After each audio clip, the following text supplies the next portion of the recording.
तो स्वागत है आप सभी का मेरे इस चैनल एनीएक्स वुल्फ में। और आज मैं जो मानवा एक्सप्लेन करने वाला हूँ वो काफ़ी बेहतरीन मानवा है और इसके बारे में मुझे बिल्कुल भी नहीं पता कि इसे किसी ने एक्सप्लेन किया है या नहीं, लेकिन स्टोरी मुझे काफ़ी पसंद आया है तो मैंने सोचा क्यों ना इसे एक्सप्लेन किया जाए। और अब बिना देरी के एपिसोड को स्टार्ट करते हैं। और एपिसोड के स्टार्ट में हम लोगों को एक बंदा बोलता हुआ नजर आता है कि आखिर तुमने मुझे यहाँ पर क्यों बिट्रे किया। और ये जो लड़की किसी दूसरे बंदे की बाहों में घिरी हुई है, ये उसकी गर्लफ्रेंड रहती है जिसने उसे अभी अभी बिट्रे किया है। और यहाँ पर ये जो बुली बंदा है वो उस बंदे से कहने लगता है कि लड़के तुम काफी टाइम से यहाँ पर छुपे रहे हो, लेकिन फाइनली मैंने तुम्हारे घर में अब घुसपैठ कर ली है। अब तुम्हें इस बात को अच्छी तरीके से समझ जाना चाहिए कि इस एपोकलिप्स के वर्ल्ड में कोई भी यहाँ पर किसी का नहीं है और ना ही ये कोई सिविल सोसाइटी है। इस एरा में स्ट्रॉन्ग बंदा ही वीक के ऊपर में राज करता है। और ये लड़की बोलती है कि तुम्हें भी इस बात को अच्छी तरीके से समझना चाहिए कि मैं एक वुमेन हूं और मैं स्ट्रॉन्ग बंदे के ऊपर में रिले करना चाहती हूं, यानी कि उसके ऊपर मैं निर्भर होना चाहती हूं। तो इसके लिए तुम मुझे बिल्कुल भी ब्लेम मत करना, तुम मेरी बात को क्या समझ चुके हो। और ये बुली उस गोल्फ स्टिक को उठाकर उस बंदे को मारने के लिए आगे बढ़ गया होता है। इसकी आंखों में बिल्कुल भी रहम नाम की चीज हमको नजर नहीं आती। और यहाँ पर उन लोगों ने मिलकर इस बंदे को बहुत ही बुरी तरीके से जान से मार दिया होता है। और अब हमें यहाँ पर उस समय का सीन दिखाया जाता है जब इस बंदे को बिट्रे नहीं किया गया था और ना ही इसे इस बारे में कोई जानकारी थी। और साथ में फ्रोजन वर्ल्ड के 28 वीक के बाद का समय जहां ह्यूमैनिटी आइस के लेयर से पूरी तरीके से ढक चुकी थी। और यहां पर हम एक बंदे को देख पाते हैं जो कि इस जगह पर आगे की ओर में बढ़ रहा होता है। फिर हम एक और बंदे को देख पाते हैं जो कि इस ठंड की हालत में इसके बहुत ही ज्यादा बुरा हाल हो गया है और किसी भी वक्त ये कब्र में जाने को तैयार है। और ये जो बंदा रहता है वो आगे बढ़ते हुए हम लोगों को नजर आता है। और ये हम लोगों का मेन लीड है जिसका नाम अभी तक हमें नहीं बताया गया है, जो दिखने में थोड़ा सा मेरे कलर से मैच करता है, जो कि डार्क यानी कि सांवला कलर है। और ठंड के समय में ये इस जगह पर आया है जिसके बारे में अभी तक किसी ने भी एक्सप्लोर नहीं किया है। और ये यहाँ पर फूड और फ्यूल के सप्लाई को ढूंढने के लिए आया है, क्योंकि इस तरीके के एपोकलिप्स के वर्ल्ड में ये सबसे इंपॉर्टेंट चीजें हैं जो कि लाइफ को स्पेंड करने के लिए काफी मददगार होती है। और ये जो आइस रहता है वो पूरे सिटी को यहाँ पर ढक चुका है। और ये बंदा उस सिटी को ही देख रहा है जब ये जमने से पहले एक खूबसूरत सिटी हुआ करती थी, लेकिन जमने के बाद अब सिर्फ एक नमूना बन के रह गई है। और तभी हम देखते हैं कि यहाँ पर किसी प्रकार का भूकंप आने लगता है जिस वजह से ये पूरी तरीके से लड़खड़ा गया होता है और चौंक कर बोलने लगता है कि आखिर ये क्या है, क्या यहाँ पर कोई अर्थक्वेक आ चुका है। और फिर हम देखते हैं कि ये जो आइस का जो लेयर रहता है वो पूरी तरीके से टूट कर नीचे की तरफ में गिरने लगता है, जिस वजह से अब ये जो हमारा मेन लीड है वो भी इस जगह पर गिरने वाला है, जिस वजह से वो काफी स्ट्रगल करता हुआ हमें नजर आता है। और गिरने वाला क्या ही बोलूं, अब वो बेचारा इस आइस के फटने की वजह से नीचे की तरफ में बहुत ही तेजी की रफ्तार से गिरने लगता है। और यहां पर हम देखते हैं कि उसने अपना एक वेपन भी निकाल लिया होता है जो कि आइस के टाइम में यूज किया जाता है ताकि उससे ग्रिप बनाया जा सके। और वो उस इक्विपमेंट को बाहर निकालने के बाद बर्फ के जो ये चट्टान रहती है उसके ऊपर मार लेता है ताकि वो अपने आप को गिरने से बचा सके। लेकिन उसे ऐसा गिरता हुआ देखकर हम समझ पाते हैं कि वो अब इस जगह पर से नहीं बचने वाला है और वो पूरी तरीके से फ्रस्ट्रेटेड रहता है, क्योंकि अब यहां पर उसकी जान भी जा सकती है। हाइट क्योंकि ऊंचाई पर मौजूद था और सीधा हमारा जो मेन लीड रहता है वो एक जगह पर आके गिरता है जिसका धमाका हम लोगों को भी दिखाई देता है। लेकिन हम देखते हैं कि हमारा मेन लीड जिस जगह पर गिरता है वो जगह एक दरअसल आइस का गड्ढा होती है, इस वजह से यहां पर इसकी जान जाने से बच गई है। और वो बोलता है कि मैं काफी लकी था क्योंकि मैं यहां पर किसी हार्ड जगह पे नहीं गिरा हूं और इस वजह से मेरी जान बच गई है। लेकिन इसकी ये जो खुशी है वो ज्यादा समय तक बिल्कुल भी नहीं टिकने वाली है, क्योंकि ये एक फ्रोजन वर्ल्ड है। भले ही ये वर्ल्ड पूरी तरीके से फ्रीज हो चुका है, लेकिन इसके अलावा कई सारी जो परेशानियां हैं आगे इसका इंतजार कर रही है। और हम लोगों को एक जो है अजीबो गरीब तरीके का क्रीचर दिखाई देता है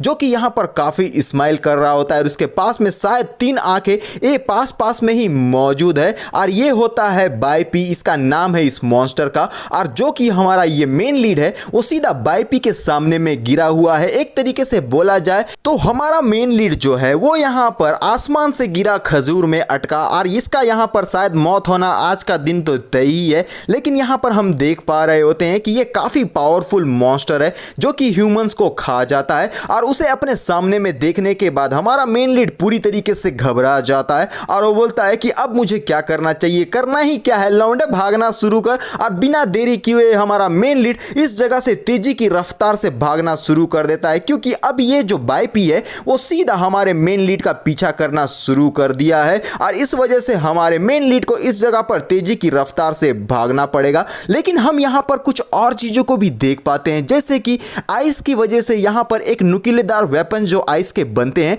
उस जगह पर एक अजीबोगरीब क्रीचर्स हम लोगों को लटका हुआ भी नजर आता है, जो कि ये सारे वारदातों को होता हुआ देख रहा है, जहां पर बाईपी हमारे मेन लीड का पीछा कर रहा है और हमारा मेन लीड अपनी जान को बचाने के लिए भाग रहा है और साइड के तरफ में देखता है तो ये बाईपी का हाथ जो है वो उसके काफी ज्यादा नजदीक पहुंच चुका है, जिस वजह से अब यहां पर इसकी जान जानी तो तय है। लेकिन उससे पहले ही किसी प्रकार का कुछ चीज यहां पर होता है, जिस वजह से ये जो आइस का टीला रहता है नुकीलेदार वाला वो यहां पर कट के नीचे के तरफ में गिरता हुआ हमें नजर आता है और वो सीधा नीचे गिर रहा है बाईपी के ऊपर, जिसके बारे में बाईपी को बिल्कुल भी जानकारी नहीं है, क्योंकि वो इतना बड़ा भुक्कड़ है कि वो अपने जान को बचाने की जगह खाने पे ज्यादा कंसंट्रेट कर रहा है। लेकिन आइस को तो पता है अपना निशाना, वो सीधा जाकर बाईपी के मुंह पर लगता है, जिस वजह से ये जो बाईपी की 3 आंखें होती है, दरअसल है 4, लेकिन पास की जो 3 आंखें रहती है वो बाहर की तरफ में निकल गई होती है और बाईपी के मुंह से नीले कलर का लिक्विड निकलने लगता है, जो कि हो सकता है उसका ब्लड है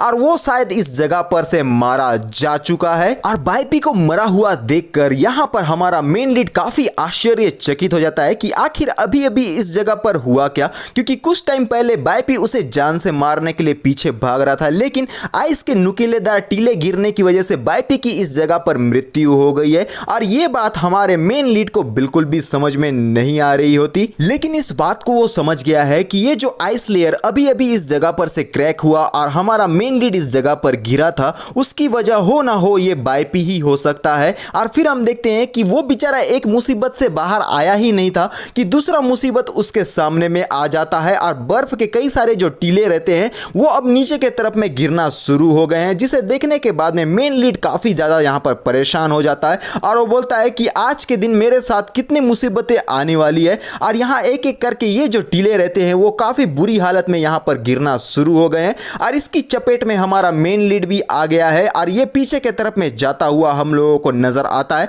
और ऐसा लगता है कि ये जो गॉड है बेचारे के साथ में आज बिल्कुल भी नहीं है, क्योंकि हर हालत में इसे मारने की कोशिश की जा रही थी। और बर्फ के ढेर के बीचों बीच हम लोगों को मेन लीड का हाथ बाहर के तरफ में निकला हुआ नजर आता है और एक बॉक्स के ऊपर में वही क्रीचर जो कि अभी थोड़ी देर पहले उस नुकीलेदार आइस को काटा था, शायद वो इस जगह पर हम लोगों को नजर आता है। और मुझे नहीं मालूम कि ये जो क्रीचर है वो अच्छा है या बुरा है, लेकिन अभी तक वो हमारे मेन लीड की मदद ही करते आ रहा था और वो सीधा जाकर हमारे मेन लीड के हाथ के पास में हम लोगों को नजर आता है और हमारे मेन लीड को देखते हुए बोलता है कि लौंडे मैं तेरे को बचाऊं या नहीं। वो बोला नहीं है, लेकिन मैं अपने मन से बोल रहा हूं ये बातें। और ये हम लोगों को किसी प्रकार का सिम्बियोट नजर आ रहा होता है और उसने अपने आप को पूरी तरीके से हमारे मेन लीड के बॉडी में जो है वो डाल दिया होता है। और फिर हम देख पाते हैं कि हमारा मेन लीड भड़बड़ा कर अपनी आंखों को खोलता है, क्योंकि अब उसकी जान इस जगह पर बच गई है, क्योंकि भगवान ने भले ही उसे हजारों बार मारने की यहां पर अभी कोशिश की थी,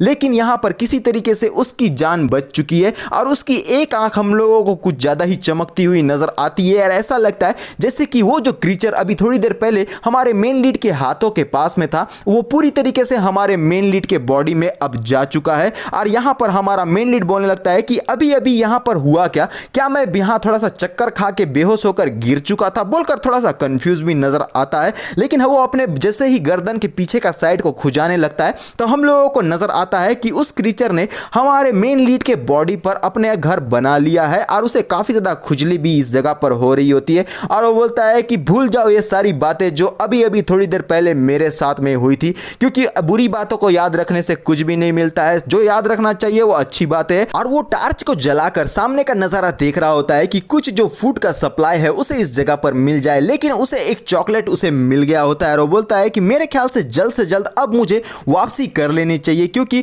खाली हाथ जाने से बेहतर है कि मेरे हाथ में कुछ तो यहां पर लग चुका है, बोलकर उस चॉकलेट को अपने हाथों में पकड़ लेता है और बाहर के तरफ में निकल जाता है और सीधा उस जगह पर पहुंच गया है जहां पर इसका बसेरा मौजूद है और एक गटर का शटर को ओपन करता हुआ हमें नजर आता है और अपने मन में बोलता है कि जब ये एपोक्लिप्स फ्रीजन वाला यहां स्टार्ट हुआ तब जितने भी ह्यूमंस थे बचे हुए उन लोगों ने यहां पर ये जो अंडरग्राउंड जगह है उस जगह पर शरण लेना शुरू कर लिया और अब से हम लोग जितने भी ह्यूमंस बचे हुए हैं वो उस अंडरग्राउंड के अंदर में ही रहते हैं, जहां पर फूड और ये जो फ्यूल्स है उसकी सप्लाई काफ़ी कम है, लेकिन हम लोगों ने एक अलग ही कम्युनिटी इस जगह पर बना ली है। और साथ ही हम इस बात को भी इस जगह पे समझ सकते हैं कि फूड और फ्यूल की इतनी कमी होने की वजह से कोई भी ये जो ह्यूमंस है वो एक दूसरे के साथ में अच्छी तरीके से बिहेव तो नहीं करने वाले, क्योंकि अपनी ज़िंदगी को बचाने के लिए कोई भी लड़ना चाहेगा। और इसी बारे में हमारा जो मेन लीड रहता है वो इस जगह पर सोच रहा होता है। अभी तक मुझे इसका नाम नहीं पता है और इन सारे लोगों को देखते हुए वो आगे की तरफ में बढ़ रहा होता है, क्योंकि इन लोगों की हालत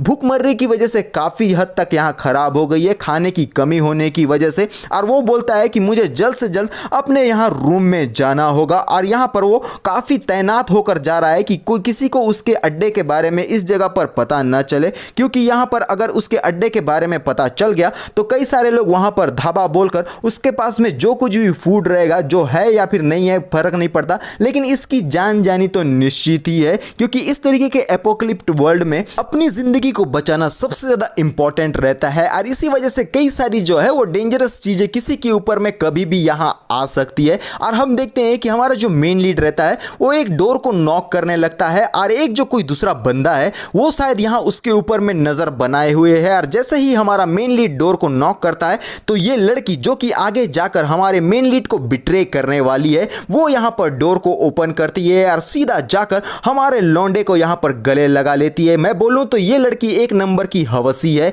और हमारा मेन लीड उसे ऐसा करता हुआ देखकर बोलता है कि हमें जल्दी से डोर को यहाँ पर लॉक कर देना चाहिए। और ये लड़की बोलती है कि मैंने काफी टाइम से तुम्हें देखा नहीं था तो इसलिए मुझे तुम्हें गले लगाने का मन कर रहा था। कितना ज्यादा मस्का मार रही है छिछोरी औरत। और वो बोलने लगती है क्या तुम यहाँ पर बिल्कुल भी पसंद नहीं आया, क्योंकि यहाँ पर काफी टाइम के बाद हम लोग एक दूसरे को देख रहे हैं। और मेन लीड ब्लश करते हुए बोलने लगता है कि मुझे काफी अच्छा लग रहा है। बेचारे को अभी पता नहीं है ना कि अपने किसी और ही एक्स्ट्रा अफेयर की वजह से अभी इसको बहुत ही बुरी तरीके से मारने वाली है। और मेन लीड बोलने लगता है लेकिन फिर भी तुम्हें डोर को अच्छी तरीके से लॉक करना चाहिए, क्योंकि कुछ भी इस जगह पर हो सकता है। और ये बोलती है कि तुम्हारी गर्लफ्रेंड ना बिल्कुल ही यहाँ पर डोर को लॉक करना नहीं भूलती है, क्योंकि इस वर्ल्ड में ये सबसे ज्यादा इंपॉर्टेंट है। और मेन लीड उसके पास जो चॉकलेट जो कि उस जगह पर उसे मिला होता है वो बाहर की तरफ में निकालकर उसे देते हुए बोलता है कि देखो मैं तुम्हारे लिए आज क्या लेकर आया हूं। और उसे देखते हुए बोलती है कि आखिर ये क्या है। फिर यहां पर हम देखते हैं वो बोलती है ये तो बस एक चॉकलेट है, लेकिन काफी यहां पर खुश होकर उसे किस करने लगती है। और ये सब कुछ होता हुआ हमारा मेन लीड काफी खुश हो जाता है, क्योंकि इतना प्यार जो उसके ऊपर में बरस रहा है अभी तो यहां पर गोल्फ स्टिक और बेसबॉल का बैट भी बरसेगा कुछ टाइम के बाद। और यहां पर वो बोलती है क्या बस इतना ही, इसके अलावा तुम कुछ भी लेकर नहीं आए। मेन लीड बोलता है कि कुछ टाइम पहले एक जो मॉन्स्टर था वो मुझे खाने वाला था, लेकिन यहां पर किसी तरीके से मैं बच गया और मुझे जो कुछ भी मिला वो मैं तुम्हारे लिए उठाकर ले आया हूं। और वो आगे की तरफ में बढ़ गया होता है, लेकिन वो जो लड़की रहती है वो यहां पर उस चॉकलेट को पूरी तरीके से तोड़ देती है गुस्से में, क्योंकि अब ये यहां पर अपने नेक्स्ट प्लान को अंजाम देने वाली है जहां पर होगा बिट्रे। और फिर हम देख पाते हैं कि मेन लीड सीधा आग के सामने में जाकर बैठ जाता है और वो बोलता है कि अब मैं यहां पर क्या ही कर सकता हूं। मैंने काफी टाइम से जो है वो फूड को खोजने की कोशिश की थी, लेकिन मुझे काफी टाइम से ये फूड अच्छे से नहीं मिल रहा है। लेकिन उसके पास में कुछ अनाज रहते हैं जो कि ये इस जगह पर प्लांट कर रहा होता है, ताकि आगे जाकर जब ये अनाज और भी ज्यादा अनाज को प्रोड्यूस करे तब इन लोगों के लिए खाने की कमी बिल्कुल भी ना हो। और अपनी गर्लफ्रेंड के अच्छे के लिए ये सारी चीजों को ये यहां पर कर रहा होता है, ताकि ये दोनों यहां पर इस वर्ल्ड में अच्छी तरीके से सर्वाइव कर सके। और फिर वो साइड की तरफ में उस बैग को देखता है जहां पर हम लोगों को एक नीला लिक्विड भी नजर आ रहा होता है। और वो बोलता है कि ये जो मॉन्स्टर का मीट है ना वो बहुत ही ज्यादा पॉइजनस है, जिस वजह से ह्यूमंस इसे बिल्कुल भी नहीं खा सकते। लेकिन दूसरी तरफ ये जो मीट है वो एक तरीके का बहुत ही अच्छा फ्यूल है जो कि आग जलाने में बहुत ही बेहतरीन होता है, बोलकर उस मीट को आग में डाल देता है, जिस वजह से ये जो आग रहती है वो ब्लू कलर में तब्दील हो जाती है। और इसी तरीके से ये जो है वो 14 फेब का टाइम आ गया है, यानी कि वैलेंटाइंस डे। और फिर वो बोलता है कि मैं तो भूल ही गया था कि आज एक वैलेंटाइन डे है। और वो यहाँ पर मिंग मिंग यानी कि उसकी गर्लफ्रेंड जो कि अभी बिट्रे करने वाली है उसको ढूंढते हुए बोलता है कि मुझे माफ कर दो कि मैं आज के दिन के बारे में बस भूल ही गया था कि आखिर वो कहां पर चली गई, बोलकर इस तरीके से वो उसे काफी ज्यादा खोजने लगता है। लेकिन तभी ये जो डोर रहता है कोई बहुत ही जोर से खटखटाना शुरू करता है और उस आवाज को सुनकर यहाँ पर मेन लीड जो है वो बोलता है कि आखिर क्या ये मिंग मिंग जो है वो बाहर की तरफ में गई थी, क्योंकि वो यहाँ पर हमारे कोड को यूज कर रही है, लेकिन वो बाहर में कर क्या रही है, बोलकर जैसे ही वो डोर को ओपन करता है तब एक जो बेसबॉल बैट रहता है ना वो तेजी की रफ्तार से हमारे मेन लीड की तरफ में आगे की तरफ में बढ़ने लगता है। लेकिन मेन लीड को इसके बारे में कोई भी अंदाजा नहीं होता और इस बेसबॉल बैट से हमारे मेन लीड को बहुत ही गहरा जख्म इस जगह पर लगता है और बहुत ही बेहतरीन तरीके से हमारा जो मेन लीड है वो पीछे के तरफ में जाकर गिरता हुआ हमें नजर आता है। इस जगह पर उसके ये जो नोज रहते हैं वो पूरी तरीके से फ्रैक्चर हो चुके हैं और बुली अपनी एंट्री लेते हुए कहने लगता है कि हैप्पी वैलेंटाइंस डे ब्रदर मो। और यहां पर हमारा मो पीछे के तरफ में जाकर दीवार से बहुत ही जोर से टकराता है, जिस वजह से उसे काफी गहरी इंजरी इस जगह पर हुई है और मिंग जाकर सीधा उस बुली के गले लग जाती है। और यहां पर ये जो बुली रहता है वो उसके पिछवाड़े को छूते हुए बोलने लगता है कि आखिर हम लोगों ने वैलेंटाइंस डे के लिए तुम्हारे लिए एक बेहतरीन गिफ्ट तैयार किया था, तो अब मुझे बताओ कि तुम्हें ये गिफ्ट कैसे लगा। और ये जो मिंग रहती है काफी ज्यादा सडिक्टिव इस जगह पे नजर आ रही होती है, लेकिन ये जो मो है वो उससे बोलने लगता है कि मिंग आखिर तुमने मुझे यहां पर क्यों बिट्रे किया, आखिर तुम यहां पर लुओ डालोंग को यहां क्यों फॉलो कर रही हो, यानी कि उस बुली को क्यों फॉलो कर रही हो। और मिंग अपना ट्रू नेचर को दिखाते हुए मो से कहने लगती है कि तुम्हारी इतनी हिम्मत कि तुम अब भी मुझसे ये प्रश्न पूछ रहे हो, क्या तुम्हें सच में ऐसा लगता है कि तुम बस एक शक्कर यानी कि चॉकलेट लाकर मुझे बस ऐसे ही बेवकूफ बना सकते हो। तुम्हें मैं सच में इतनी बड़ी बेवकूफ नजर आती हूं, लेकिन मैं इतनी बड़ी बेवकूफ नहीं हूं। मुझे अच्छी तरीके से पता है कि तुमने काफी फूड को अपने लिए छुपा कर रखा हुआ है। आखिर तुम अपनी गर्लफ्रेंड से इस तरीके की चीजों को कैसे छुपा सकते हो, तुम बिल्कुल भी एक मैन नहीं हो, तुम्हें डूबकर मर जाना चाहिए, बोलकर काफी कुछ बुरा भला हमारे मुंह से कहने लगती है। और ये जो बुली रहता है वो गोल्फ स्टिक को पकड़कर अब हमारे मुंह की धुलाई करने वाला है और वो बोलने लगता है कि ब्रदर मो, मैं भी एक मैन हूं और मैं समझ पा रहा हूं कि आपकी हालत यहां पर काफी ज्यादा खराब हो चुकी है, तो मैं यहां पर आपको कुछ एडवाइस देना चाहता हूं। और कहता है कि ये एक एपोकलिप्टिक एरिया है जहां पर सिविलाइज्ड सोसाइटी बिल्कुल भी एग्जिस्ट नहीं करती है और यहां पर जंगल का रूल चलता है, तो उसे ही हमें फॉलो करना है। जो वीक होते हैं उसके ऊपर में स्ट्रांग हमेशा से रूल करते हैं और वीक को किसी प्रकार का सपोर्ट नहीं दिया जाता और इस वक्त तुम सबसे ज्यादा वीकेस्ट हो, बोलकर इस तरीके से अब हमारे मुंह की धुनाई करना स्टार्ट करेगा ये बंदा। और वो बोलता है कि जल्दी से ये फूड को हम लोगों के हैंड ओवर कर दो, तब मैं तुम्हारी जिंदगी को बख्श देने के बारे में सोचूंगा। लेकिन मो उससे बोलने लगता है इंजरी की हालत में कि आखिर मैं फूड तुम लोगों को कहां पर से दूंगा, क्योंकि मेरे पास में भी फूड मौजूद नहीं है। लेकिन ये जो बुली रहता है वो उसकी बात को नहीं सुनता और कहता है कि अब यहां पर मेरे ख्याल से वीक लोगों के मरने का टाइम हो चुका है। लेकिन हमारा मो उसे मना कर रहा होता है कि तुम्हें ऐसा नहीं करना चाहिए, लेकिन ये बंदा उसकी नहीं सुनता और सीधा अपने इस गोल्फ स्टिक से हमारे मो के पैरों के ऊपर में अटैक कर देता है, जिस वजह से मो के ये जो पैर रहते हैं वो पूरी तरीके से टूट जाते हैं। फिर हमारे मो के वो मुंह पर अटैक करता है, जिससे उसका एक दांत भी टूट गया होता है और पूरी तरीके से खून की उल्टियां करता हुआ मो नजर आता है। और दूसरा मतलब तीसरा अटैक जो होता है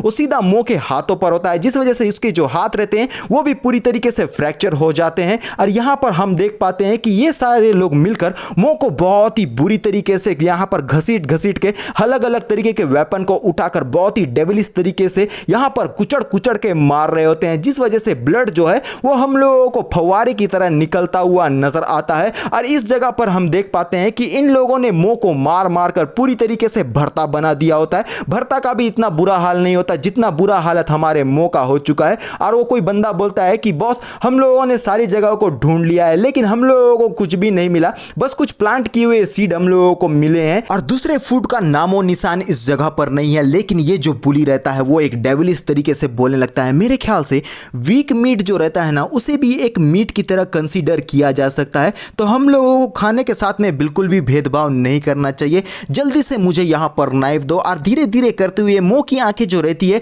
वो बंद होते हुए इस जगह पर नजर आती है। साफ सीधा मतलब ये है कि अब ये लोग मो का ये जो बॉडी है उसे एज अ मीट अब खाने वाले हैं, जिससे इनका पेट भर जाए और हम लोगों को हर जगह रेड ही रेड नजर आता है। यानी कि अब इस जगह पर उन लोगों ने मो को बहुत ही बुरी तरीके से मारकर पकाकर खा लिया है। और यहाँ पर हमें उसी क्रीचर की 4 आंखें नजर आती है और साथ में एक ह्यूमन बॉडी भी, जो कि पूरी तरीके से आपस में मर्ज हो चुके हैं। और वो बोलने लगता है कि अगर मुझे एक मौका मिल जाएगा ना तो जो कुछ भी मेरे साथ में किया गया है उसका 100 गुना मैं उन लोगों को वापस करूंगा। और यहाँ पर हम देख पाते हैं कि हमारा जो सीन रहता है वो एक ऑफिस के तरफ में शिफ्ट हो गया है, जहां पर एक बंदा कंप्यूटर के सामने में सोता हुआ हम लोगों को नजर आता है और पूरी तरीके से बौखलाकर अपनी आंखों को भड़बड़ाकर खोलने लगता है, जहां पर उसकी आंखों में हम लोग वही चमक देख पाते हैं जो कि उस क्रीचर के बॉडी से बाहर आ रही होती है। और ये होता है हमारा मो, जिसका दोबारा से यहां पर रीइंकार्नेशन हो गया है। और इन सारी चीजों को देखने के बाद में वो काफी ज्यादा हाइपर होते हुए बोलता है कि आखिर ये चल क्या रहा है यहाँ यहाँ पर